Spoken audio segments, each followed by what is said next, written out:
De acuerdo a lo que vimos la última ocasión en este, digamos, estudio que estamos haciendo de la obra de Charles Taylor, La Era Secular, podemos ver que todo esto generó los recursos culturales necesarios para la postura inmanente radical del orden moderno. Recordemos que cuando se habla de esta postura inmanente, precisamente se hace referencia a la anulación de cualquier realidad trascendente. No todo es intrahumano. Todo depende de nosotros. Todo, incluso como lo vimos la ocasión anterior, está en nosotros. E incluso este giro hacia el interior es también manifiesto en la vida religiosa. Recordemos que la religión popular medieval era principalmente un culto de acciones. ¿Qué quiere decir? Que era ante todo una cuestión comunitaria. Se ayunaba, se participaba en rituales y oraciones colectivas, se asistía a misa, etc. Pero que en la Baja Edad Media hubo un desplazamiento poderoso hacia una mayor devoción interior.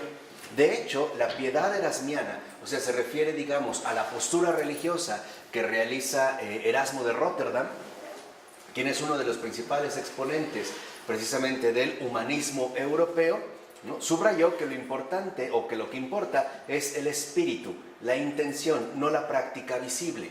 ¿Por qué? Porque en este momento, por ejemplo, había situaciones meramente externas que podían ser calificadas de superstición. Acuérdense ya cómo lo habíamos definido. Entonces, había una línea delgada para poder ahora redefinir las cuestiones netamente devocionales. Y entonces, la Reforma Protestante pregona la salvación mediante la fe, y con ello, el asunto de las cualidades de la fe individual pasa ahora a ser central en la vida de infinidad de creyentes, incluso hasta nuestra época. ¿No? Hay un giro hacia la interiorización. O sea, ya no dependemos precisamente de una especie de realidad comunitaria litúrgica, ¿no? Ya no hay un culto común, sino que tal parece que ahora todo depende de la dirección individual que cada uno vaya asumiendo, al menos como estos antecedentes. De ahí, pues... Pero Erasmo, ¿qué tal contribuyó a la Reforma? Erasmo de Rotterdam juega un papel importante en la Reforma. ¿Por qué? Porque es un momento clave en el que se están suscitando diversas disputas o polémicas con respecto a, digamos, la realidad de la Iglesia Católica, ¿no? Ya habíamos hablado bastante de Lutero al principio. La diferencia es que Erasmo también era un monje agustino, lo mismo que Lutero, y decidió, digamos, dejar la vida religiosa conventual en cuanto tal para dedicarse a una vida igualmente religiosa, pero en el mundo. A diferencia de Lutero, él no se casó ni nada, o sea, permaneció célibe y todo, pero eso sí, dedicado de lleno al estudio de las humanitas, o sea, de todas aquellas ciencias que en este momento están tomando, digamos, mucha relevancia. Al grado de que Erasmo de Rotterdam va a ser considerado la voz más importante del humanismo europeo, ¿no? Es la autoridad más destacada, la autoridad más sobresaliente de este humanismo europeo. Y dentro, digamos, de los reclamos o quejas que se podían dirigir hacia la Iglesia Católica, Erasmo más bien como que se dedicó a criticar la cuestión de la religiosidad popular. O sea, toda esta serie de creencias o prácticas que para Erasmo ya no estaban basadas precisamente en la cuestión ortodoxa.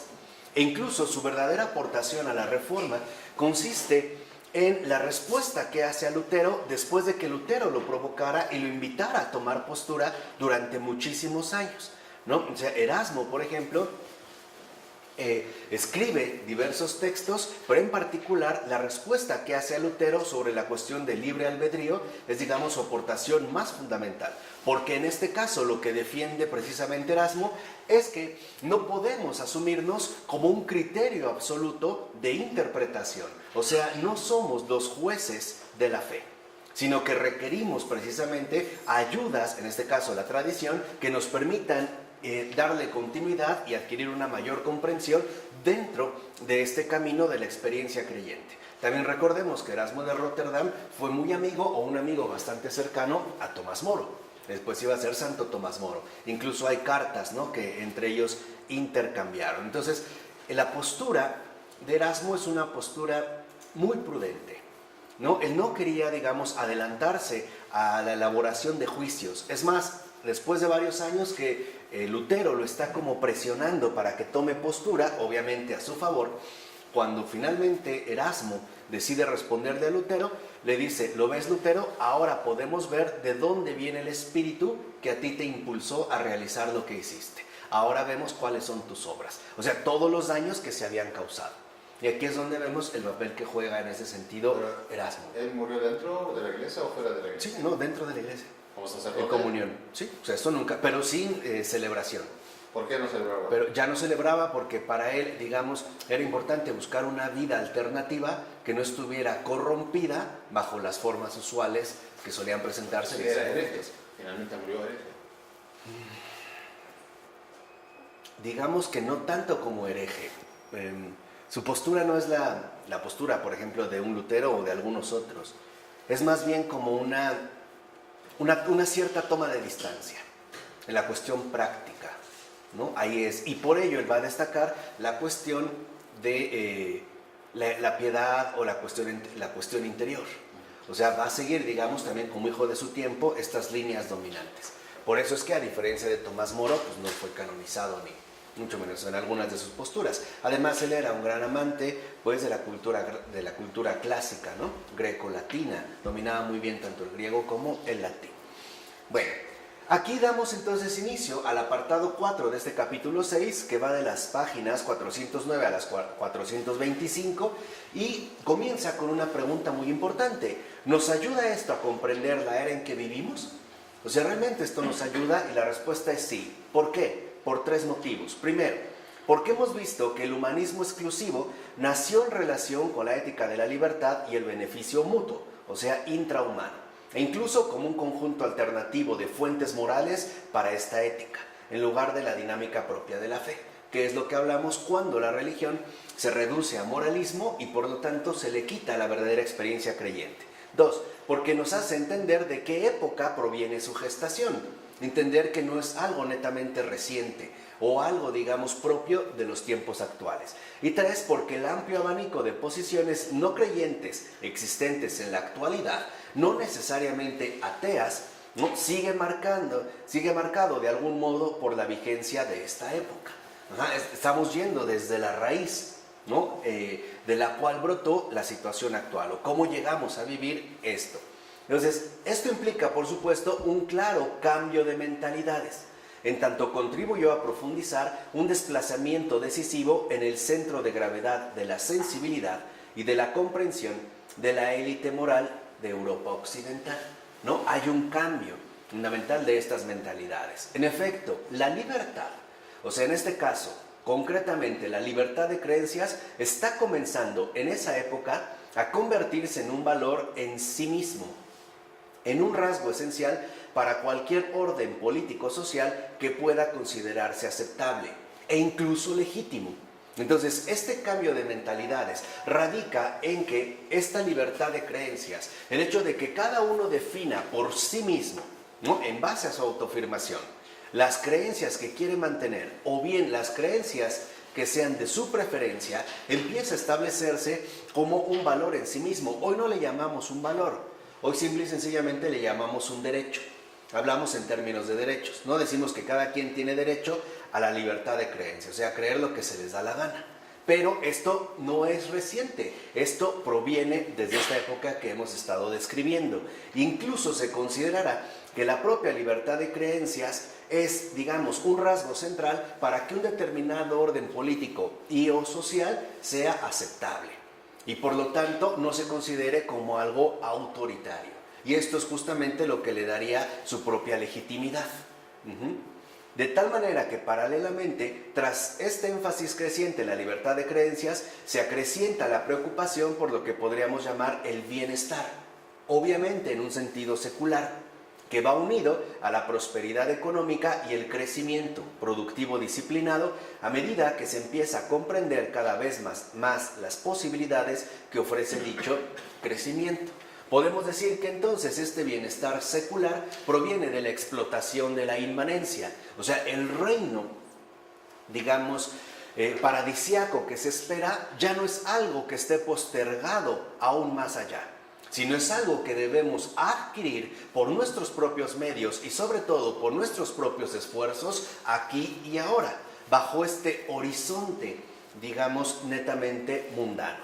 Como es natural, Esto vino motivado en parte por la necesidad de los gobiernos de poner los pilares fiscales y económicos de la guerra, que también juega un papel fundamental. A ver, lo que dijimos, y esto vale la pena reiterarlo para no perder de vista el propósito fundamental de lo que hacemos en este caso, es, en un término muy concreto, ¿no?, quitarnos la pereza intelectual y darnos cuenta que lo que estamos viviendo en este momento, que es justo lo que queremos entender para poder retomar una auténtica comunión con la verdad, una auténtica comunión con Jesús, involucra abrir un horizonte de comprensión realmente amplio.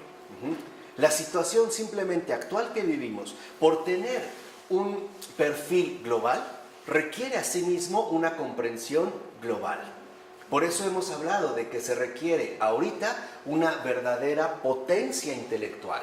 O sea, se requiere realmente imponerle grandes exigencias a nuestra capacidad intelectiva. Que nuestra inteligencia realmente se esfuerce por comprender lo complejo de nuestra situación actual.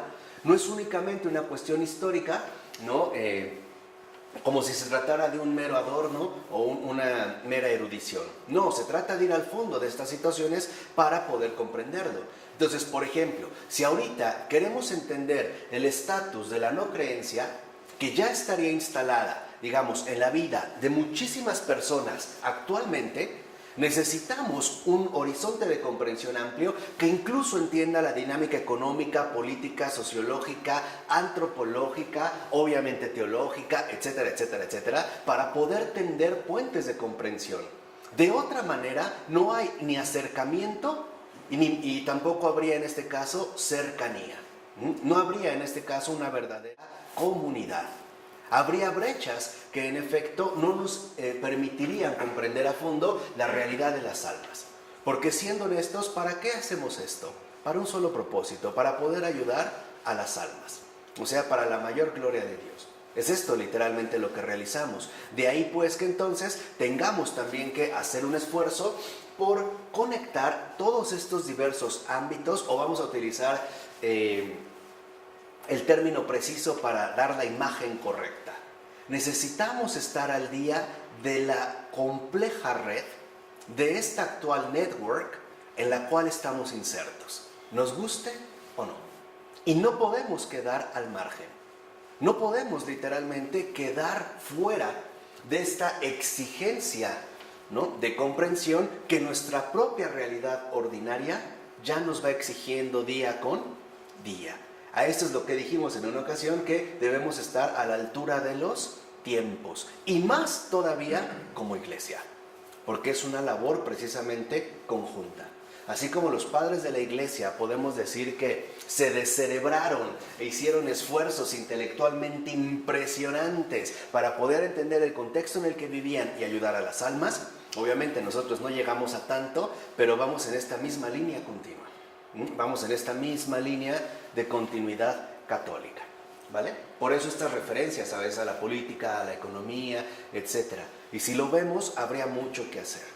Como ahorita que estoy como muy metido en estudios sociológicos, políticos, económicos, etc. Pero bueno, pero la Europa culta empieza también a preocuparse por ellos en interés propio, lo cual, dicho sea de paso, empieza a generar la sensación de que se abren nuevas posibilidades de crecimiento y desarrollo. Básicamente, estos pilares fiscales y económicos que en un momento se dedicaban, podemos decirlo, de manera casi exclusiva a la guerra, empiezan ahora a ser aplicados al ámbito comercial. ¿O no es acaso también lo que hoy genera esta sensación de nuevas posibilidades de crecimiento y desarrollo a partir de lo que hoy en día llamamos inversión? ¿No es acaso esta la fuerza que maneja la inversión tanto a nivel local como a nivel ahora global? La sensación de que es esta inversión la que nos puede abrir nuevos panoramas de bienestar, ¿no? De ahí que el énfasis en la libertad y el bienestar adquiere un tono más radical a finales del siglo XVIII, que es, digamos, ya ahorita, acuérdense que comenzamos en el año 1500. Ya estamos hacia finales del siglo XVIII, o sea, finales de los 1700. Porque se proponen y promueven propuestas que comportan ciertos alejamientos bastante radicales con respecto a las prácticas vigentes. Por ejemplo, a través de la promoción de la economía de libre comercio, encabezada por los fisiócratas y Adam Smith. Que Adam Smith sería, digamos, conocido básicamente como el teórico fundacional de esta nueva economía de libre comercio, que después ya va a adquirir, digamos, la forma peculiar de lo que podríamos llamar el liberalismo económico, ¿no? Lo que él proponía era, digamos, el desarrollo amplio del mercado. ¿Hay alguna relación entre todo esto de los fisiócratas y Adam Smith con lo que hacían en la Universidad de Salamanca, gente como Francisco de Vitoria y demás? No, porque aquí, digamos, en el caso de España pareciera que había caído como en una especie de retroceso. Y entonces a veces los planteamientos que realizan ya no van precisamente en consonancia, sobre todo con este tipo de propuestas ilustradas, que es, digamos, la línea que aquí se va siguiendo, ¿no? Claro, van paralelas, pero, digamos, aunque es en un momento históricamente dado, las pretensiones que se están derivando de aquí, en esta línea netamente ilustrada, sí serían diferentes, ¿no? Al menos no habría una relación, podríamos decirlo, como netamente directa. Pero época, ¿no? A medida que vamos ingresando en el último cuarto de siglo, o sea, 1775, ¿no?, hacia el final, y la gran época de las revoluciones, obviamente se hace mención a la Revolución Francesa y lo que ahí se destapara, la nueva radicalidad se extiende incluso hasta la reforma legislativa. O sea, ya no solo es una cuestión de comercio, ¿no? Y, digamos, encabezada ante todo por Jeremy Bentham, Beccaria y finalmente a la política.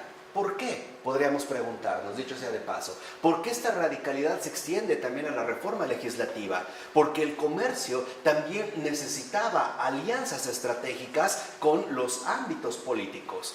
O sea, necesitaban que precisamente hubiera, por así decirlo, validaciones políticas para todos los movimientos económicos que en efecto se querían realizar. Y esto es algo que hoy en día sigue vigente. Por ejemplo, ante todas las reformas administrativas o económicas que hoy guían los comercios mundiales, vamos a decirlo así, ¿no? Las grandes transacciones que precisamente se están realizando. Y ahora entiendo por qué esta semana me la pasé estudiando tanto de economía. Entonces, ahora entiendo, nada más para dar este comentario, pero bueno. Entonces, así pues, la idea moderna de orden moral pasa en este siglo de adoptar un papel de interpretación, o sea, hermenéutico, a asumir una función más bien prescriptiva, o sea, obligatoria, para que se llevara a la práctica. Eso es lo que hace Montesquieu, por ejemplo, ¿no? Cuando él escribe esa monumental, El espíritu de las leyes, lo que hace es dividir, por ejemplo, la noción política del poder. Y entonces lo que hace, como todos sabemos, es proponer una visión tripartita de esta realidad política. O sea, aparecería el poder ejecutivo, encabezado por el representante de la legislación, lo que llamamos el presidente, el poder legislativo, ¿no?, lo que sería la Cámara de Senadores y Legisladores, que mediaría entre la figura del representante del determinado país y finalmente el poder judicial. El poder judicial lo que haría es supervisar que lo que estos hacen se lleve a cabo. Esa es la función, ¿no?, que realiza en este caso, por ejemplo, Montesquieu. Entonces lo que vemos es que ya no se trata únicamente de una opción interpretativa, o sea, ya no es una mera especulación teórica, ahora ya se trata de una realidad prescriptiva. E incluso se puede postular la existencia de un vínculo todavía más estrecho. ¿Cuál es? Y consiste en que el humanismo exclusivo empieza a parecer posible de realizar debido a los desplazamientos antropocéntricos, es decir, en el énfasis puesto en las capacidades meramente humanas. De acuerdo a lo que ahora se prescribe, se abre un contexto particular para convencernos de que no dependemos de algo trascendente, exterior o ajeno a nosotros mismos para poder, en este caso, llevarlo a cabo, ¿no? Y de ahí que la principal preocupación moral pasara a convertirse en la imposición de un orden disciplinado sobre la vida social y personal que garantizara unos altos niveles de autocontrol y buena conducta, obviamente en el individuo, y paz, orden y prosperidad en la sociedad.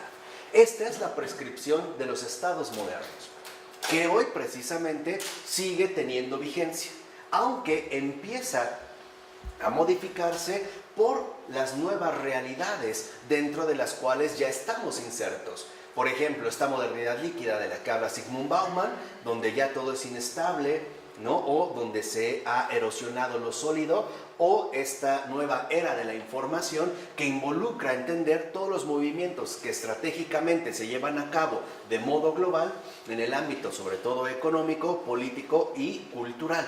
O sea, hoy en día los problemas ya no son problemas netamente sociales. ¿Por qué? Porque han desbordado muchas veces las fronteras geográficas tradicionales. Serían en este caso problemas globales. Y en este sentido, la fe nos escapa de esta condición. Por ejemplo, el hecho de que se pida, ¿no?, ser más comprensivos o tener más apertura de comprensión hacia las problemáticas, digamos, actualmente existentes, ¿no?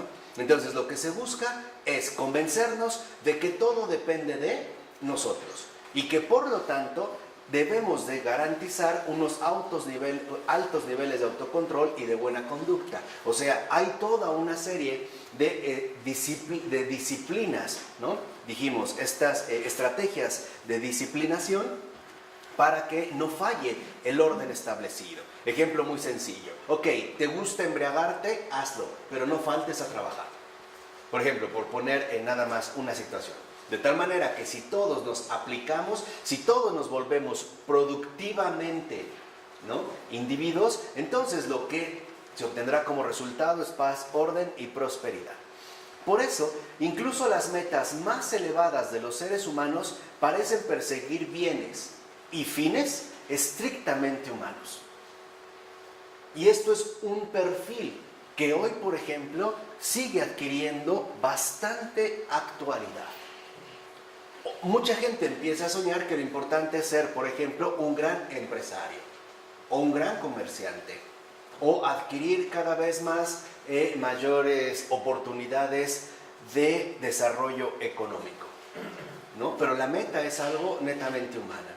Así sea, por ejemplo, la opción de casarse, tener hijos, tener una casita, ir a Acapulco o conocer Hawái o visitar Disneylandia, ¿no? O al grado de que hay unos que dicen, bueno, si yo me tomo una selfie con Vicente Fernández, puedo morir feliz, ¿no? Hasta esos grados hemos llegado. Y esto también incluso en la esfera religiosa, pues la adquisición de tales objetivos parecen apoyarse en la idea ya vigente de que esos fines o metas están ya al alcance de la mano. Obviamente, según las capacidades humanas, sin ninguna otra ayuda. Y por eso se empezará a confundir la vivencia religiosa con la disciplina moral. Entonces vendrá un momento hacia este nivel donde se enfatizará mucho, por ejemplo, el nivel humano de mortificación al que uno puede llegar. Y empezaremos a ver hábitos, por ejemplo, donde lo que se busca es exaltar la capacidad humana de mortificación. Recuerden que la mortificación es, como ya nos explicó Santa Edith Stein, la capacidad que tiene cada ser humano, ¿no?, de, digámoslo así, de incluso lastimarse a sí mismo. En cambio, el verdadero sacrificio no es la penitencia no es una mortificación de este tipo. La penitencia, por su parte, consiste ante todo en renunciar a cualquier tipo de protagonismo individual. O sea, la verdadera penitencia es dejar que sea la voluntad de Dios la que se cumpla y no la mía. Obviamente también dentro de lo religioso. Entonces, así pues, la ayuda de Dios en forma de intervenciones milagrosas o providenciales, o sea, en forma de gracia, parece cada vez menos necesaria y relevante. No la necesitamos. Dijimos, ¿no? Dios mismo ha quedado fuera de juego. Cada vez aparece como algo más lejano. Parece que en efecto está cada vez más fuera de lugar.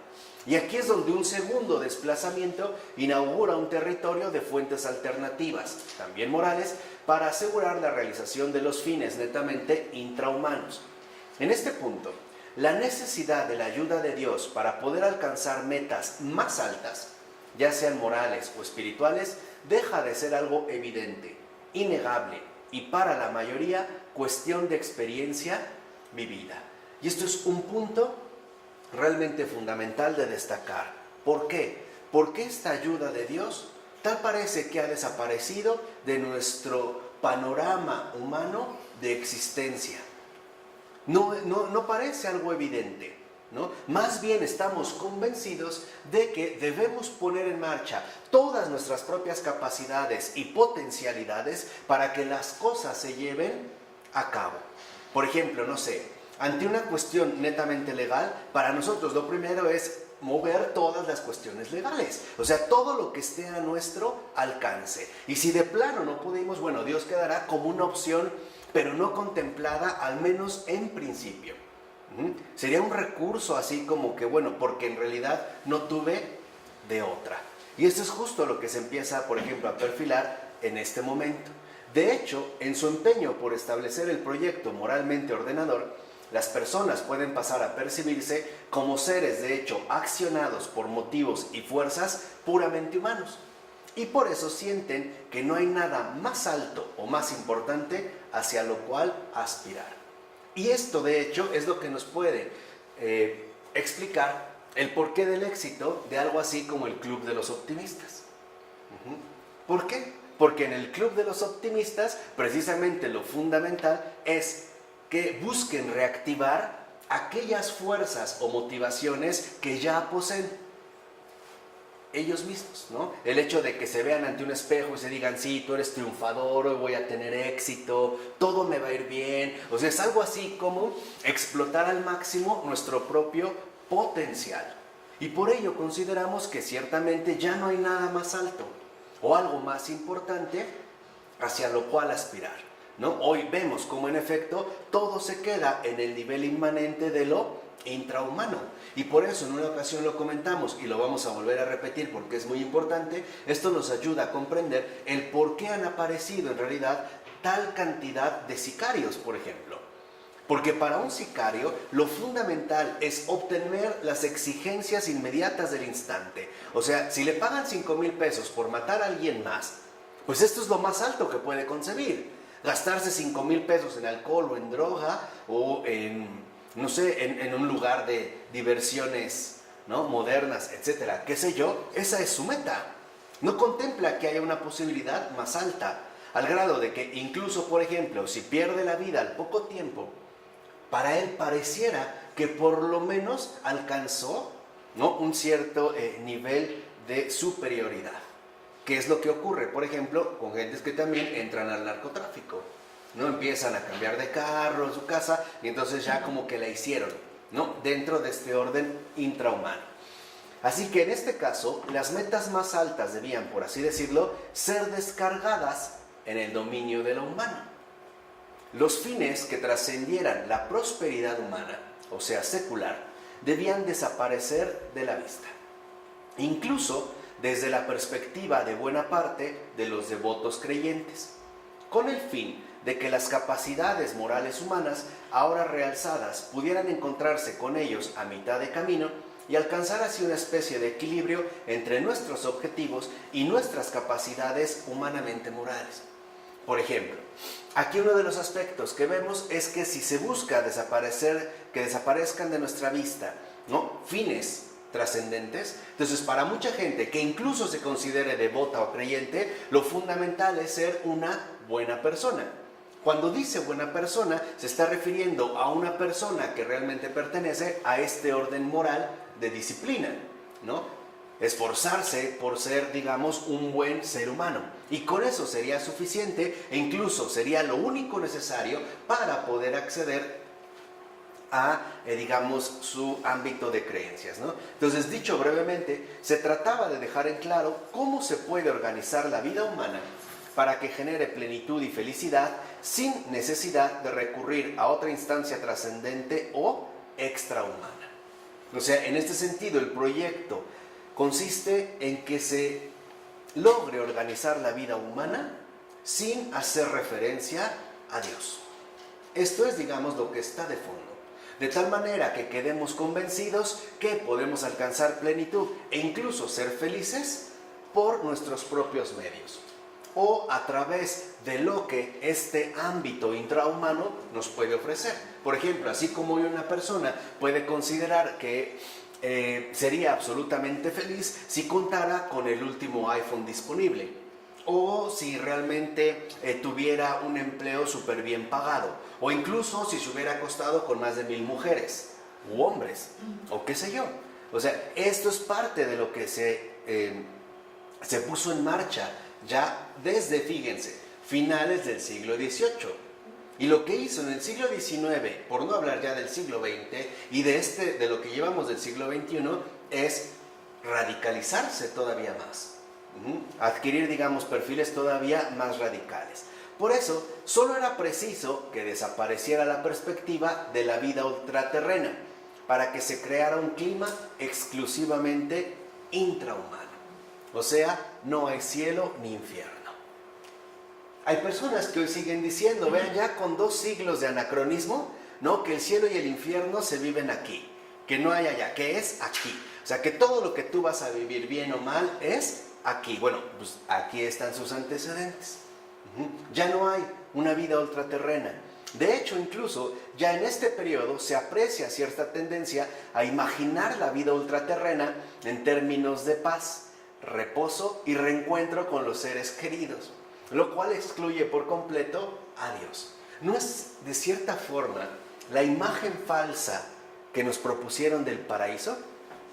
¿No acaso muchos de nosotros crecimos con la idea de que al morir íbamos a estar en un jardín precioso, así como que lleno de flores bellísimas, juegos infantiles, y nos íbamos a encontrar con nuestras familias, y entonces todos juntos hacer un gran picnic y volver de nuevo a esta familia bella, cla, cla, cla, cla? Pero Dios no cuenta. O sea, sigue siendo una extensión de lo intrahumano. Es llevar lo intrahumano a otra dimensión distinta, ¿no? Porque muchos sueñan con el paraíso y volver a ver a sus familiares, pero prácticamente Dios no les importa. No es en este caso lo relevante, ¿no?, con esta falsa noción de paraíso. Entonces, así pues, el moderno agente autosuficiente podía plantar cara y dejar de lado los miedos humanos, el infierno, por ejemplo, para mirar de frente su propio destino sin tener que preocuparse por algo, sea lo que sea, más allá de su horizonte intrahumano. Esta es la fuerza de lo secular, el hecho de que nos conduce aparentemente a dejar de lado todo posible miedo, por ejemplo, el infierno.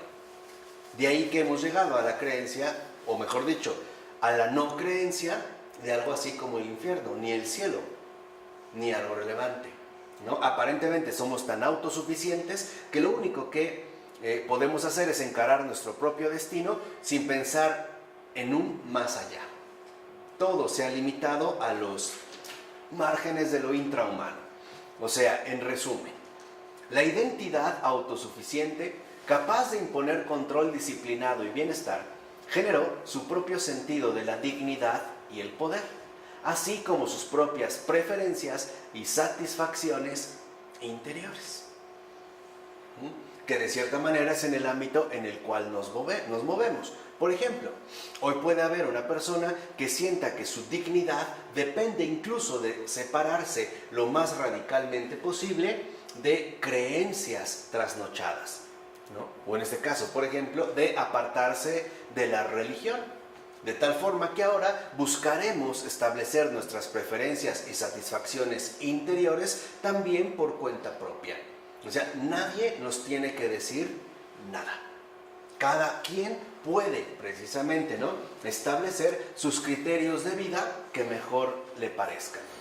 Y esto trajo consigo que se generara un movimiento negativo encabezado por los defensores de la Ilustración, ya que estos se enfadaban y mostraban hostilidad hacia el cristianismo, atacándolo, por supuesto, como oscurantismo, por su supuesto oscurantismo y su irracionalidad.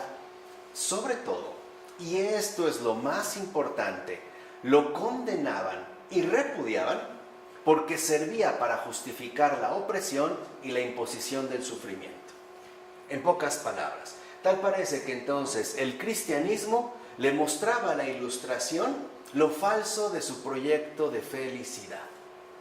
vamos a decirlo así, realmente lo vacío que era el buscar en la propia autosuficiencia el acceso a esta felicidad. De hecho, la formulación y propuesta de objetivos más allá de la prosperidad humana, obviamente ilustrada, se consideraba una negación inaceptable del derecho a la felicidad intrahumana que tanto defendían. Por decirlo así, en este sentido, ¿por qué se despliega este odio feroz, en el caso de la Ilustración, hacia el cristianismo? Porque el cristianismo lo que nos recuerda es que no podemos ser felices ni por nuestra propia cuenta, ni de la manera que a nosotros nos gustaría, ¿no? Esto es algo que, por ejemplo, ya San Agustín había dicho con toda claridad. Dijo, claro, podemos ser felices, pero no absolutamente felices. Podemos alcanzar un cierto grado de felicidad, pero no la felicidad completa. Para esa tendremos que esperar. Y San Bernardo, por ejemplo, siglos después, incluso va a aclarar que los que han fallecido, los fieles difuntos, e incluso ya están en la presencia del Señor, ni siquiera poseen esta felicidad plena. ¿Por qué? Porque les falta la resurrección gloriosa de la carne. Entonces no están completos. Entonces no pueden tampoco ellos suponer que en efecto ya han alcanzado lo máximo. Pero esto es por una cuestión netamente de caridad o por este ágape. De tal manera que entonces cuando se alcance esta verdadera plenitud, sea alcanzada por todos. Vamos a decirlo así, por todos como una única familia, como un único cuerpo. ¿Qué es lo que menciona Pablo cuando dice, no, hasta que Dios sea todo en todos? Por ejemplo, sabemos que ya hay santos canonizados, sí, podemos decir, ¿ya lo hicieron? Sí, ya lo hicieron, sí, pero no están plenos. Solamente hay dos personas que sí lo están, Jesús y la Virgen María, nada más. De ahí en fuera, ninguno ha alcanzado, digamos, este proyecto de plenitud. De ahí, pues, que se propusiera más bien una seria crítica revisión de la fe, o bien una ruptura explícita y tajante con ella. O sea, o una de dos. Se rechaza el cristianismo porque es incompatible con los proyectos de autosuficiencia humanos, o bien se va a buscar hacer una revisión de esta fe para hacerla compatible con este tipo de propósitos. Entonces, apelar a la Iglesia en este caso, es decir, a la autoridad en nombre de una fe que consiste en misterios y gracia, se vuelve cada vez más difícil de aceptar. ¿Bien? Y también porque no era compatible de lleno con la senda del gozo humano y la actividad productivo-lucrativa que fomentaba el movimiento ilustrado. O sea, lo que vemos es que de fondo el movimiento ilustrado y el cristianismo no son compatibles. Mientras que, por ejemplo, este movimiento ilustrado buscaba promover el gozo humano, digamos, recuperando el epicureísmo con un Le Meslier que va a hablar sobre el arte de gozar, la felicidad, etc. Y como no hay miedos o han sido suprimidos dentro de nuestro panorama de comprensión, pues entonces pareciera que en efecto esto es lo que deberíamos buscar. Y como la Iglesia también pone límites a este gozo humano y a la actividad productivo-lucrativa que ellos buscan fomentar, pues entonces también no será aceptable. ¿Y por qué se imponen límites a esta actividad productivo-lucrativa? Por una simple razón, por el riesgo de la corrupción latente en el ámbito comercial. Por eso. Y esto era un hecho que precisamente ya se manejaba o ya se sabía desde antes. Aquí es donde sí entra un papel fundamental en la Escuela de Salamanca. Al empezar a desarrollar, digamos, un campo económicamente más complejo, también se busca anunciar los posibles peligros que esto puede conllevar. O sea, no hay una mera ingenuidad, por así decirlo. Entonces, mientras lo que los ilustrados querían era, haz lo que quieras, la Iglesia lo que dice es, no necesariamente lo que quieres es lo mejor, ¿no? Por así tratar de resumirlo brevemente. Entonces, David Hume, por ejemplo, diferencia las virtudes auténticas, que son cualidades valiosas para uno mismo y para los demás, de lo que él llama virtudes monacales. Cuando Hume habla de las virtudes monacales, que Hume es uno de los máximos exponentes de la Ilustración, pero escocesa, en este caso, ¿no? Y se refiere a las virtudes cristianas en general, como el celibato, el ayuno, la mortificación, la penitencia, el silencio, la negación de sí mismo, la humildad, la soledad, etcétera, que nada contribuyen al bienestar humano, sino que incluso le quitan valor y lo denigran o rebajan. Entonces, lo que hace literalmente en este caso David Hume es decir, a ver, las virtudes monacales, o sea, en general, las virtudes cristianas, en realidad no ayudan al bienestar humano, sino que lo desvirtúan, le restan valor, lo denigran. ¿Cómo según él lo denigran? Entonces, lo denigran porque no fomentan la actividad productivo-lucrativa y porque no permiten el ensanchamiento desmedido del gozo humano. Por eso, esa es la línea ilustrada. Entonces va a decir que lo denigran. Incluso va a decir David Hume que las gentes con sentido, o sea, las gentes pensantes, racionales, ilustradas, las rechazan porque no sirven para nada. O sea, las virtudes monacales, las virtudes cristianas no sirven para nada. Pues vean lo que dice Hume. No mejoran la fortuna de un hombre en el mundo. No le convierten en un miembro más valioso de la sociedad. No le preparan para amenizar sus amistades. Y sobre todo, no aumentan su propia capacidad de goce. Por eso las rechazan. O sea, lo que está diciendo es que un ilustrado lo que debe buscar son estas 4 cosas. Primero, su fortuna. Obviamente, cuando habla de fortuna, se está refiriendo a un bienestar económico material. Esa es la fortuna. 2. El ilustrado busca convertirse en un miembro valioso de la sociedad, vamos a decirlo así, reconocido por su talento, por sus logros, etc. 3. Busca siempre, ¿no?, el contubernio, o vamos a decirlo así, la complicidad con respecto a los criterios humanos. O sea, busca ante todo la aceptación de los hombres, pues. Y 3, tiene que procurar, tiene que procurar con todos sus recursos aumentar siempre su propia capacidad de goce. Entonces, estos 4 factores no son fomentados, incluso son severamente criticados por las virtudes monacales, es decir, por las virtudes cristianas. Entonces Hume concluye que por ello no sirven para nada. Irían en contra del proyecto ilustrado que busca establecer un nuevo tipo de realidad social. ¿Vale? Dice Hume, puede que un sombrío fanático de escaso talento, o sea, vean, de entrada es otro prejuicio ilustrado. Un creyente, o más concretamente, un cristiano, o de manera muchísimo más específica, un católico es un estúpido. De entrada es un estúpido. O sea, el hecho de ser católico es ya que ha entrado a formar parte del club de la estupidez, ¿no? Ya, o sea, esa es una cuestión muy concreta, ¿no? Muchos siguen pensando eso. Sí, claro. Y esto lo vemos. Acabo de ver un video por ahí de este científico, Richard Dawkins, ¿no? En realidad es ridículo porque es lamentable que alguien que tenga una capacidad intelectual no destaque realmente por sus logros, en este caso científicos, sino por la propaganda polémica que hace al adoptar, digamos, la defensa de la postura atea, ¿no? Ya de entrada me parece algo lamentable. Y sobre todo porque decían que por qué no dialoga, ¿no? O sea, que por qué no asiste a los debates al que lo han convocado lo que llaman los creacionistas, o sea, los creyentes, ¿no?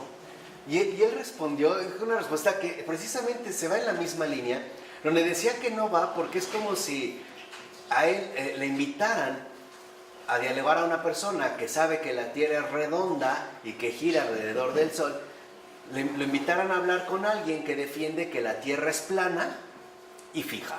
O sea, de entrada, lo mismo para Richard Dawkins que para los ilustrados de todos los tiempos, una persona religiosa es una persona estúpida, ignorante, ¿no?, irracional y por lo mismo irrelevante. O sea, el hecho de que te identifiquen con una postura religiosa es ya como decir que de entrada estás descalificado. Nos detuvimos en esta cuestión de escaso talento, porque es otro de los prejuicios ilustrados. O sea, el suponer que una persona creyente es porque le falta inteligencia. Esto es lo que está de fondo. ¿no? Y esa es también la línea que David Hume, por ejemplo, va a proponer. Por eso va a escribir libros, ¿no? Sobre todo, digamos, a manera de ensayos. Hace un escrito bastante voluminoso sobre tratado sobre la naturaleza humana, ¿no? Sobre los prejuicios morales, sobre las supersticiones religiosas. ¿Para qué? Para convencernos de esto. O sea, básicamente la propuesta de Hume es desacreditar el cristianismo para convencernos de estos 4 apartados, ¿no? Que obviamente la postura ilustrada defiende. Pero bueno, dice Hume, puede que un sombrío fanático de escaso talento tenga, después de su muerte, un lugar en el calendario. Como San Charbel. Pues a eso se reduce. Va a entrar a formar parte del calendario, ¿no? Pero mientras viva, rara vez será admitido en intimidad y en sociedad, excepto por quienes tengan los mismos lóbregos delirios que él. Es la postura de Hume, ¿no? Entonces, es, digamos, ¿no? Como lo que quiero que entiendan, una cuestión de entrada de una especie de postura anticipada, ¿no? O sea, de entrada lo religioso es oscuro, es oscurantismo, es delirio, ¿no? Es enfermedad, es fanatismo, es superstición, etc. Y sobre todo, el cristianismo es la negación de, digamos, de los proyectos humanos, al menos ilustrados. ¿Dónde queda el alma? No, bueno, aquí en ese sentido, por ejemplo, voy a decir que incluso el alma, pues no es más que una especie de invención retórica, no de los hombres, para tratar de entender una dimensión que ciertamente no habría ni por qué contemplarla. Recuerden que básicamente los ilustrados son materialistas. Entonces, pues esto va muy de acuerdo con su sistema. Si todo depende de un aquí y ahora y no hay un más allá, pues lo único que podemos, lo que podemos acceder de manera directa aquí y ahora, pues es a la dimensión corporal, o sea, en este caso el cuerpo. Entonces, por eso es como muchos dicen, ¿no? Hay que darle como vuelo a la hilacha, o más vale pedir perdón que pedir permiso, ¿no? Darle placeres a la vida, solo se vive una vez, cosas por el estilo. O sea, que uno estaría contento hoy. Sí, claro. Contentísimo. Sí, pero, bueno, tal vez. Entonces, sería interesante ver lo que generó, ¿no? Pues sí, claro. No, bueno, él creía que en realidad el proyecto ilustrado se debería de reducir a las élites, o sea que la gran masa de tontos, o sea la mayoría, o sea nosotros, sin ofender sinceramente, ¿no? Pues estaba bien que mantuviéramos una creencia religiosa porque pues eso nos tenía como bajo control, ¿no? Y no éramos capaces de acceder a la superioridad racional que estos sí tenían. Era amigo de Rousseau, ¿no? Al principio tuvieron un cierto encuentro, pero después sus posturas pues, son incompatibles, ¿no? Conforme se van radicalizando. Bueno, entonces ciertamente este rechazo de buena parte de la práctica religiosa tradicional estaba implícito ya en la adopción y la radicalización por parte del deísmo providencial de la crítica protestante al catolicismo. O sea, podemos decir que en el ámbito de la práctica religiosa, lo que hacen los ilustrados es adoptar y radicalizar los postulados que la Reforma Protestante había establecido. Son sus aliados. Son justamente en este sentido sus aliados, en esta línea de crítica, ¿no? En esta línea de rechazo. Así pues, solo hacía falta identificar al propio cristianismo con estas prácticas entusiastas, ¿no? De hecho, todavía no se atreven mucho, algunos darán unos pasos, otros no, bla, bla, bla. De hecho, bastaba con identificarlo con una u otra aspiración más allá de la prosperidad humana para que fuera entusiasmo. O sea, si el cristianismo nos habla de una vida más allá, rechazado. Si el cristianismo nos viene a decir que no debemos dejarnos guiar por nuestros desenfrenados deseos de gozo y placer, no lo escuchamos. Si el cristianismo, en pocas palabras, nos viene a decir que no lo podemos hacer bien y aparte no lo podemos hacer por nuestra propia capacidad y potencialidad humana, rechazado. En pocas palabras, si el cristianismo nos habla de Dios, cancelado. Ese es, digamos, como define el propósito, ¿no? Y entonces, en este sentido, tal como se definía en el orden moral moderno, para que el humanismo moderno se definiera, ahora sí, como anticristiano.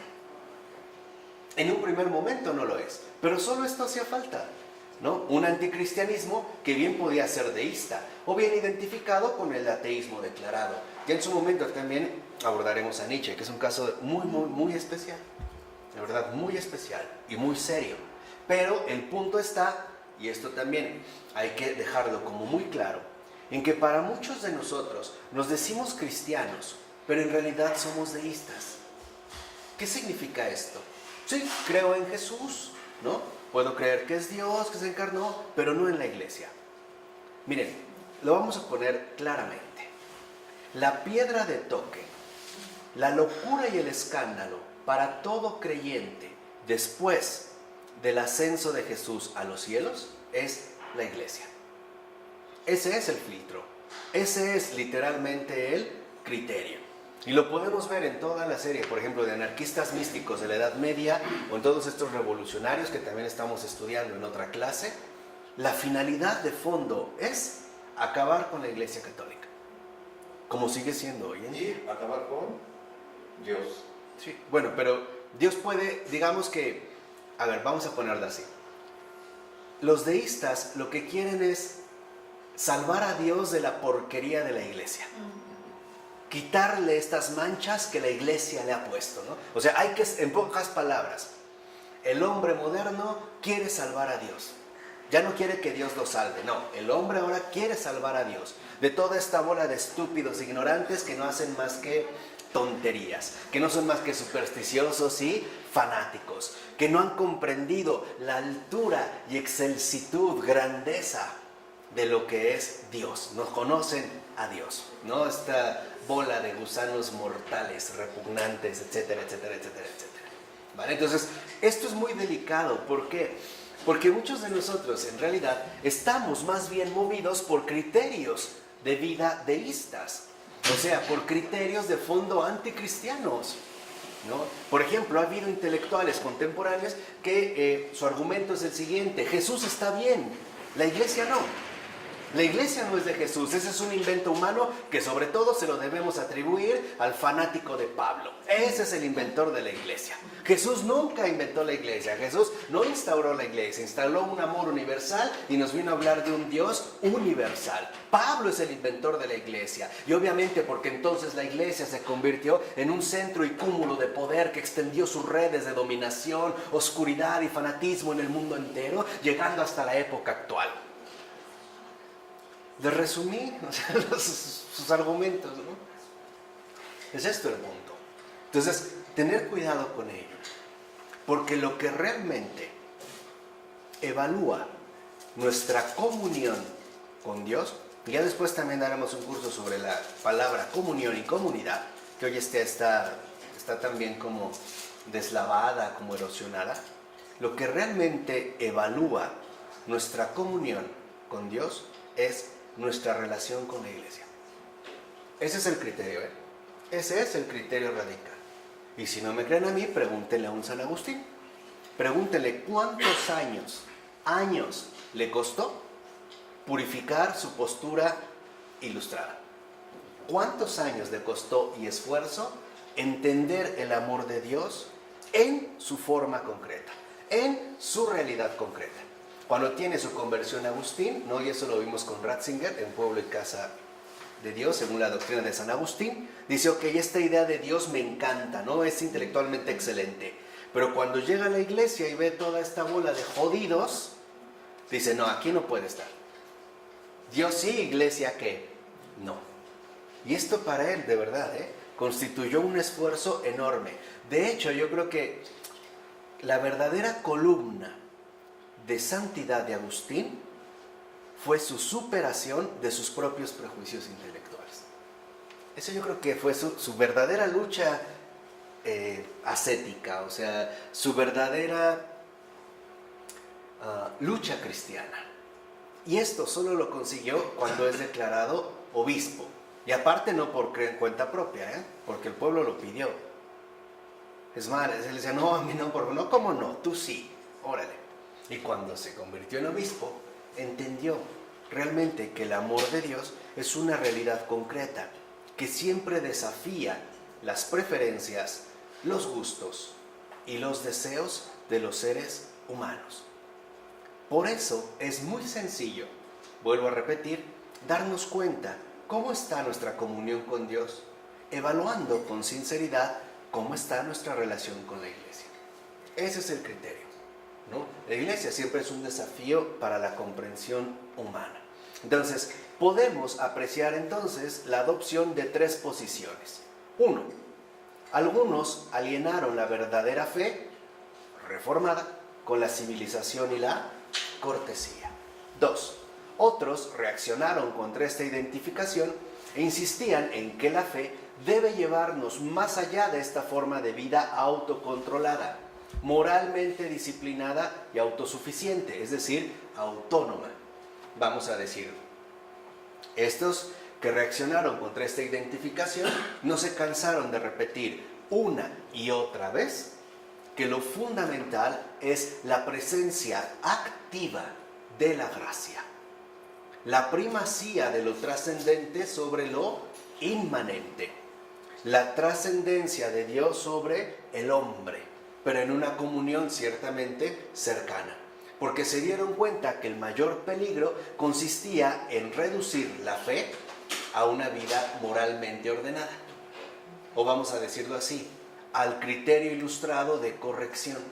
¿Se acuerdan cuando les dije, no, pues Dios conoce mi vida, yo no voy a la iglesia, no creo en eso, bla, bla, bla, pero soy buena persona, no me meto con nadie, no le hago mal a nadie, a veces le hago bien a alguien, etcétera, etcétera? Con eso es suficiente. Este era el criterio ilustrado. Y otros más coincidían con esta definición más exigente de la fe. Pero precisamente por esa razón la rechazaban por considerarla enemiga de la cortesía, en tanto representaba una fuerza más de la barbarie. O sea, la fe realmente a donde nos conduciría en último término es a la barbarie. Así pues, los cristianos con un mayor sentido del misterio, que quizá es lo que hemos perdido, y que en gran medida este ha sido también uno de los recordatorios fundamentales que hemos recibido de nuestra inmensa, rica y extraordinaria tradición católica a través de la obra de Henri de Lubac, sobre todo en un libro que se llama El misterio de lo sobrenatural. Y lo que él buscaba era que recuperáramos de nuevo el sentido del misterio, o bien quienes se veían atraídos por el sacramentalismo católico o los de orientación pietista o metodista, a menudo sintonizaban con los no creyentes, por cuanto percibían incompatibilidad entre su fe y el orden moral dominante, obviamente anticristiano. O vamos a ponerlo de otra forma. ¿Se acuerdan que al inicio Charles Taylor nos dijo que hoy en día ninguno de nosotros, por muy creyente que sea, está exento de los embates, ¿no? O digamos de los golpes que recibimos de este orden moral dominante anticristiano? De al menos a veces ponerse a pensar, ¿será? ¿Sí estaré en lo correcto? Porque parece que todo va muy bien. ¿Realmente será? O sea, en algún momento titubeamos. En algún momento precisamente titubeamos. En algún sentido, no, claro, en esto sí está mal. Claro, esto parece más adecuado. ¿Por qué? Porque eso es el orden justamente dentro del cual vivimos. Por ejemplo, ¿qué tiene de malo la unión libre? ¿Por qué vamos a rechazar el aborto? ¿Por qué? Si realmente se afectaría la vida de una muchacha que no puede continuar con sus estudios, etcétera, etcétera, etcétera, etcétera. ¿Por qué los divorciados no pueden recibir el sacramento? Cosas así por el estilo. Entonces lo que está diciendo que no es que el aborto está mal, no es que el aborto es el problema es que no puedo aceptar los sacramentos porque el aborto está bien. No es por el sacramento,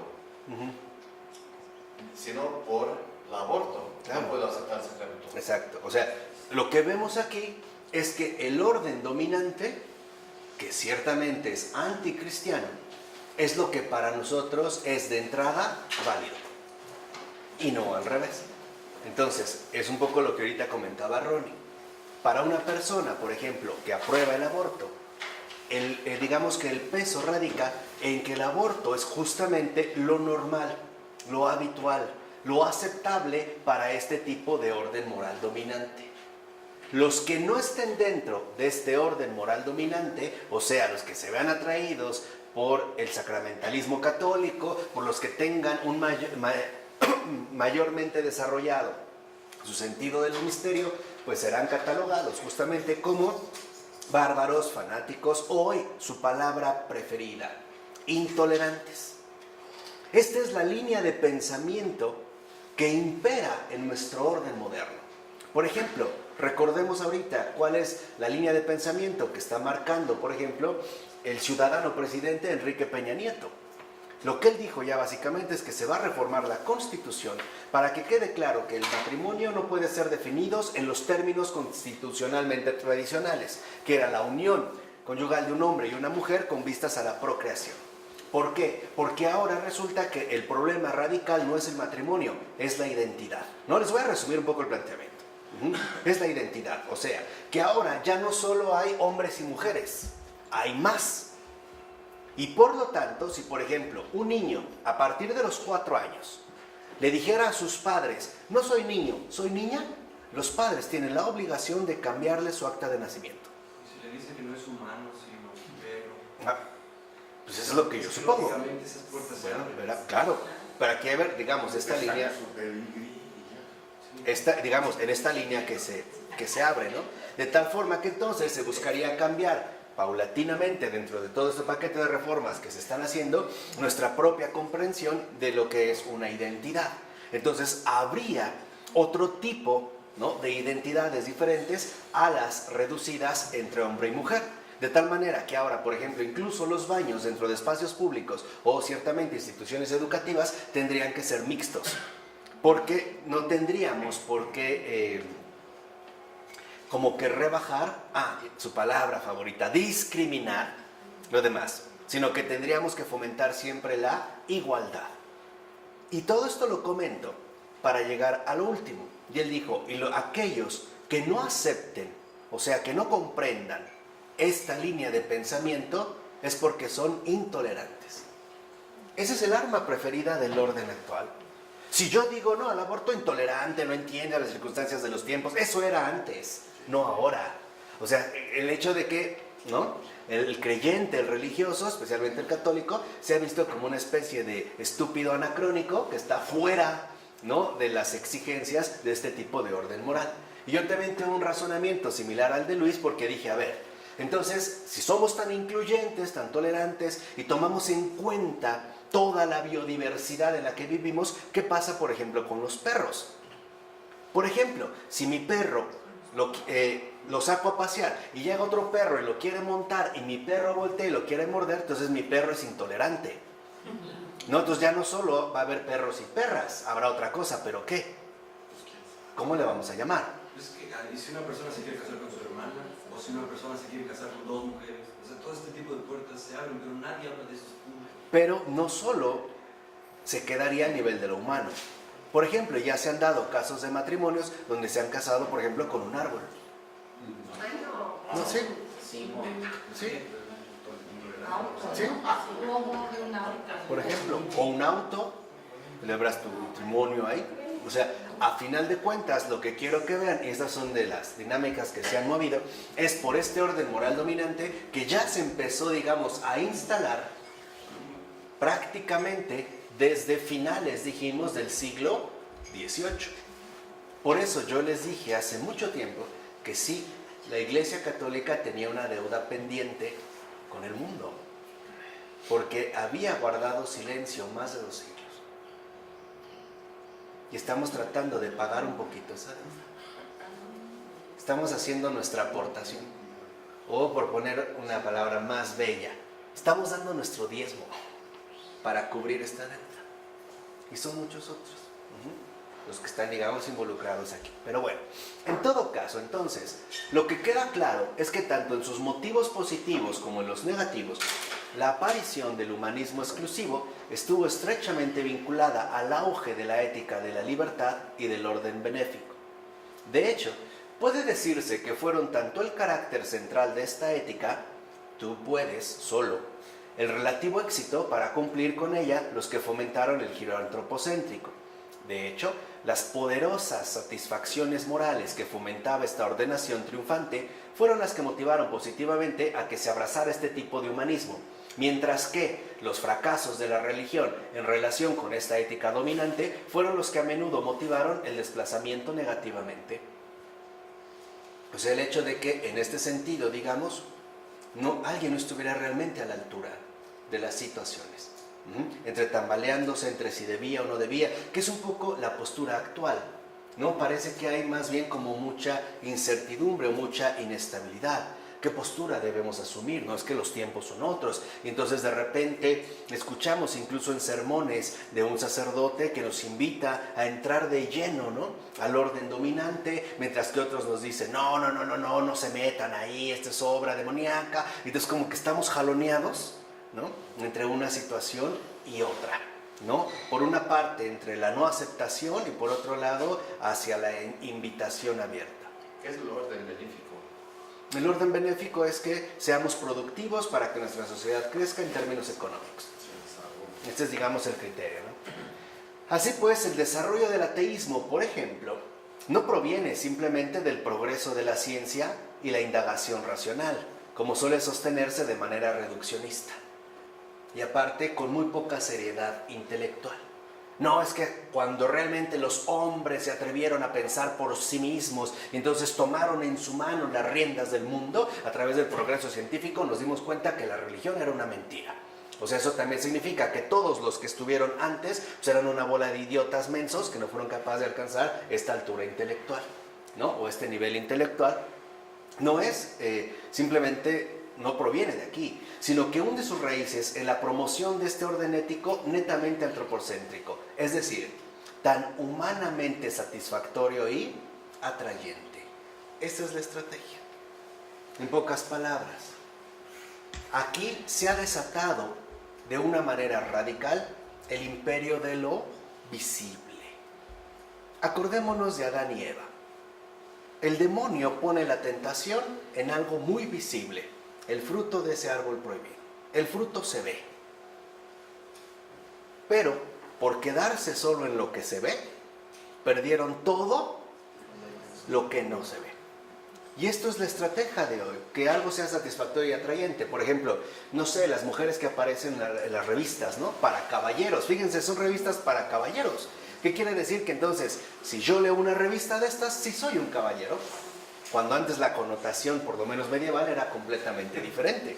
Si no la lees es premio. Claro, pero si yo realmente veo una de estas mujeres, ¿no?, satisfactorias y atrayentes, ¿no?, artificialmente hechas para esto, y realmente digo, sí, wow, esta es la mujer que quiero, me doy un paseo por la calle y me deprimo, ¿no? O sea, simplemente no correspondería con mi realidad, pero sí resulta muy satisfactorio y atrayente.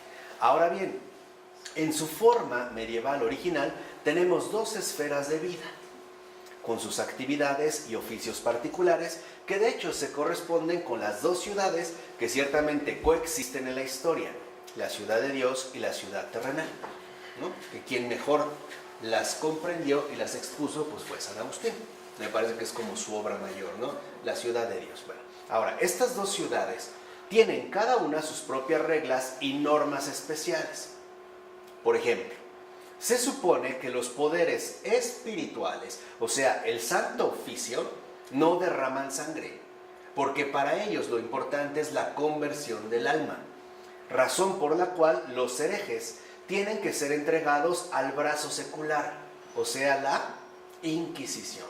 Y ahí tenemos también una confusión nefasta. Es que las atrocidades de la Inquisición, momento. A ver, la Inquisición es el brazo secular, es la dimensión secular del orden social medieval. Son los que imparten justicia, son los que vigilan el orden.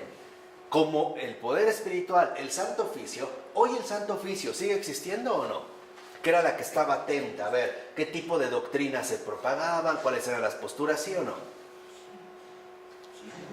Creo que sí. ¿Y cómo se llama hoy? Hoy no se llama Santo Oficio, ¿cómo se llama? ¿No es la Congregación para la Doctrina de la Fe? Ese es el Santo Oficio. ¿No fue el prefecto Ratzinger? No estuve ahí durante varios años, que incluso por eso le llaman el perro guardián al que llega a ese lugar. Es el que está al cuidado de las almas desde el punto de vista teórico. Entonces, cuando ellos encontraban, por ejemplo, peligros de herejía, el Santo Oficio lo que hace es llamarle la atención e invitarle al arrepentimiento y la conversión. Si no lo hace, el Santo Oficio ya no puede hacer nada más. Y ya es cuestión de la Inquisición. Ahora, en la Inquisición, como los mundos no están separados, como hoy lo hemos hecho, también hay participantes eclesiásticos. Esto es cierto. Pero no significa que sean ellos los que derraman la sangre. ¿Sí me explico? Y hoy, ¿cuántas veces, por ejemplo, uno de los argumentos favoritos para desprestigiar a la iglesia es, no, en la Inquisición que mataban a quien... Espera, no era así. Hoy, por ejemplo, ¿se ha matado a Hans Küng? No. ¿Se le ha llamado la atención? Sí. ¿A Leonardo Boff? También. ¿A Thomas Merton? También. Y a muchos otros. Eso sigue siendo la función del Santo Oficio. Y recordemos que en la ciudad medieval hay una verdadera experiencia de comunidad. ¿Por qué? Porque se tiene algo claro. Cuando un miembro de la sociedad falla, esta falla repercute en perjuicio de todos, no solo de uno. Por eso es una cuestión social. Por eso es una cuestión que también involucra al brazo secular. ¿Vale? Esta en la Edad Media. Pero la reforma que hemos venido describiendo modifica también los términos de esta coexistencia. Y en última instancia se aproxima bastante a hacer desaparecer por completo esta dualidad. Y dicha desaparición se produce en torno a 3 vectores estrechamente relacionados entre sí. El primero de estos vectores arranca no mucho después de la Reforma Gregoriana del siglo XI, ya que es una tentativa de lograr que las masas de laicos, o sea, los que viven en el saeculum, entren más íntegramente en la vereda de los cristianos. Acuérdense que durante siglos, por lo menos los siglos previos, el auge del cristianismo se está dando a nivel monacal, o sea, a nivel de los monasterios. Y a veces ocurrió que esta concentración monacal descuidó a los laicos. Y al quedar desprotegidos, los laicos eran presas fáciles de ciertos líderes religiosos, de ciertos apóstatas, herejes, etc.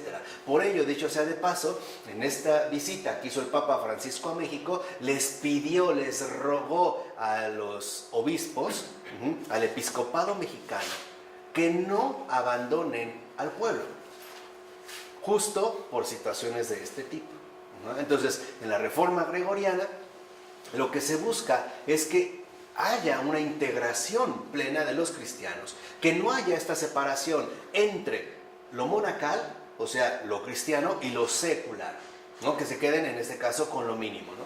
Y una fase crucial viene marcada por la regla del Cuarto Concilio de Letrán de 1215, según la cual todos los fieles deben confesarse y comulgar una vez al año.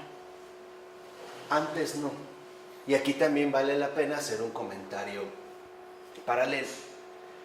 Antiguamente, por ejemplo, la comunión, o incluso antes de la comunión, el bautismo era dado al catecúmeno después de un largo proceso de comprensión y asimilación. No era como hoy que buscamos, a ver, ¿cuándo está la fecha en la parroquia? Porque quiero bautizar a mi hijo o a mi hija. No, se tenía claramente la noción del peso sacramental que involucra el bautismo, o sea, el compromiso cristiano de vida. Por eso se solía administrar a gente adulta. Esta era la parte del catecumenado, porque era la manera de garantizar una verdadera conciencia y una verdadera entrega al ámbito de la gracia. ¿Vamos? Esto significaba que si una persona era bautizada a una edad mayor, las expectativas de vida entonces eran más reducidas. Entonces, por lo regular, comulgaban una vez en toda su vida. ¿Cuándo? Justo antes de morir, en los momentos finales de agonía. Porque el recibir la Eucaristía era un privilegio extraordinario que manifestaba una entrega total al propio Jesús. Entonces muchos buscaban postergarla hasta el último para ya no volver, por ejemplo, a incurrir en pecado o dar un falso testimonio de vida. ¿Me explico? ¿Sí o no? Pero aquí con estas reformas esto ha cambiado. Ahora se promulga en este cuarto concilio de Letrán que todos los fieles se deben confesar y comulgar por lo menos una vez al año, que hasta hoy se sigue manteniendo, ¿no? Es lo mínimo que la iglesia pide, ¿o no? Que por lo menos, de preferencia en los momentos de cuaresma o pascuales, la gente se confiese y comulgue.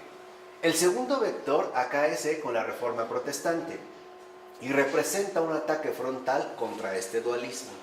O sea, otra vez, obra de Lutero y Pandilla, entre otros que venían, ya que no solo rechaza la idea de que las vocaciones espirituales de los monjes sean superiores a las de los laicos, sino que incluso llega a considerarlas prácticamente inválidas, pues según los defensores de esta reforma, no se puede ser un verdadero cristiano saliéndose del saeculum. De hecho, tal retiro ascético solo reflejaría orgullo espiritual, ya que todas las vocaciones cristianas válidas son las de la vida ordinaria, es decir, las de la producción y reproducción en el mundo. Entonces, para Lutero, todo lo que tenga que ver con vocaciones monásticas es inaceptable. Aquí hay una inversión radical, ¿no? Y así pues, lo importante en este caso es cómo se vive esa vocación ordinaria sin reglas monásticas, es decir, basada ahora en exigencias moral y productivamente mucho más rigurosas, esto es, en las disciplinas ordinarias del ámbito secular, que es lo que hemos estado diciendo. No, un buen cristiano es un buen padre, muy respetuoso, no fuma, no toma, no dice groserías, viste correctamente, no se desvela, no va a espectáculos pecaminosos, ¿no? Se aleja de la lujuria, lee la palabra, bendice los alimentos, alaba, bla, bla, bla, bla. Es lo que llamó, por ejemplo, de manera acertada Max Weber, ascetismo intramundano, ¿no? Me levanto, me baño, me afeito, me porto bien, no levanto la voz, camino incluso hasta despacio, soy muy correcto, soy muy educado, o sea, en pocas palabras, soy realmente muy civilizado. ¿Y quién llevará el culto entonces? ¿No habrá culto? No. ¿Se cancela el culto? Totalmente. No, pues ya no. Pues todo el Antiguo Testamento está basado sobre el culto. Claro. Pero ahora es lo que van a decir es que este culto depende del tipo de vida que llevamos en el mundo. Ah, entonces este es el culto. Este es el culto. Mi vida ordinaria. Mi trabajo, mi familia, mi matrimonio, que siempre sea muy puntual, que no falte, o sea, que sea una persona moralmente excepcional. Esto es el punto, ¿no?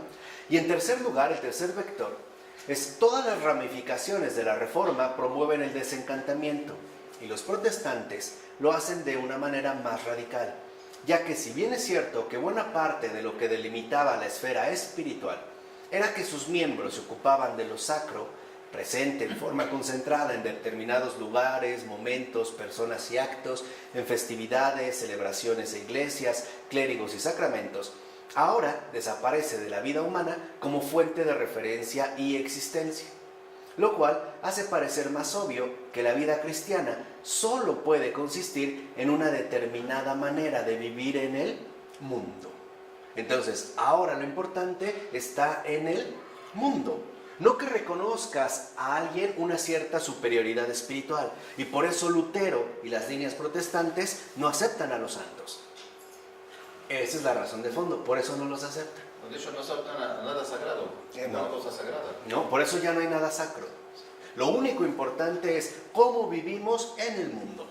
En este mundo que es profano y que para oponerse a lo profano, entonces ya no lo hacemos a la luz de lo sacro, de la gracia, sino a través de la moral. Entonces ya no es importante si te guía Dios o no, te puedes guiar por ti mismo. Claro. Tú, haciendo las cosas bien, ya tú eres el guía. Pues para eso tienes tu fe, ¿no?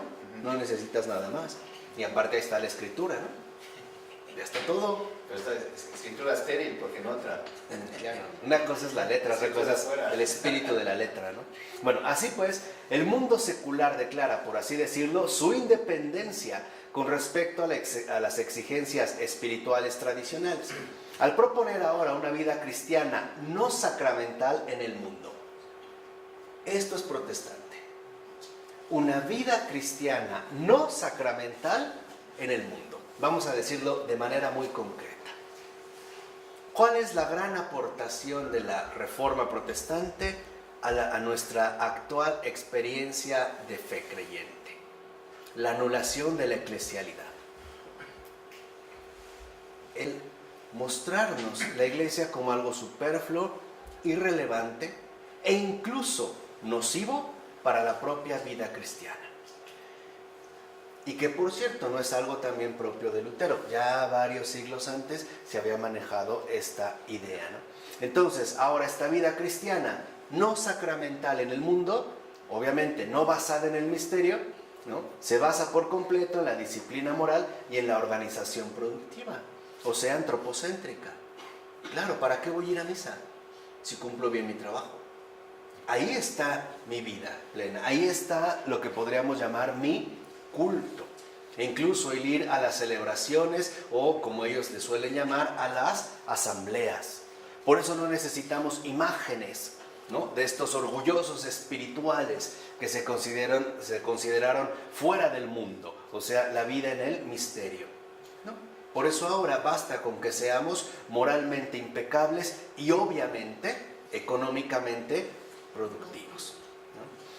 Pero en la medida en que las iglesias y posteriormente los estados con iglesias se propusieron el objetivo de movilizar, organizar y promover activamente estos niveles superiores de conformidad con lo que se consideraba la vida cristiana, esta última acaba por ser codificada, o sea, descompuesta, desfigurada en un conjunto de normas operativamente no sacramentales que ciertamente muestran un orden implacable de pensamiento correcto y acción aceptable que debe ahora ocupar todo el espacio social y personal.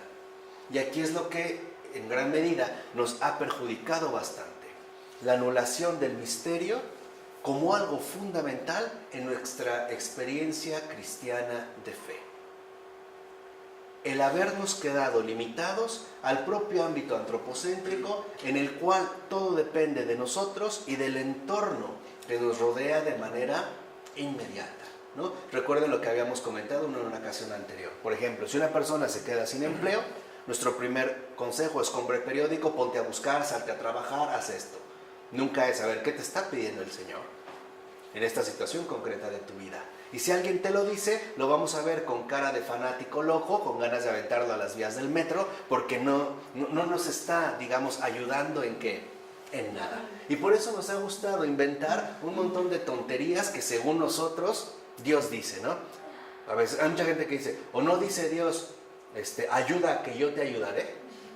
¿Dónde dice eso? No, porque Dios no solo te va a dar, pues también tú tienes que luchar, para eso te dio manos y pies. O esta tesis terrible de que no le des el pescado, enséñale a pescar. Eso es protestante.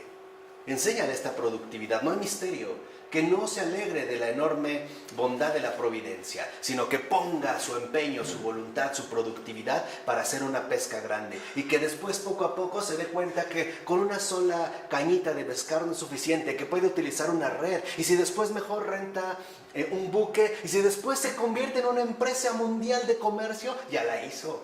Ya soy cristiano, no necesito la vida sacramental, no necesito el misterio. Me bastan mis propias fuerzas.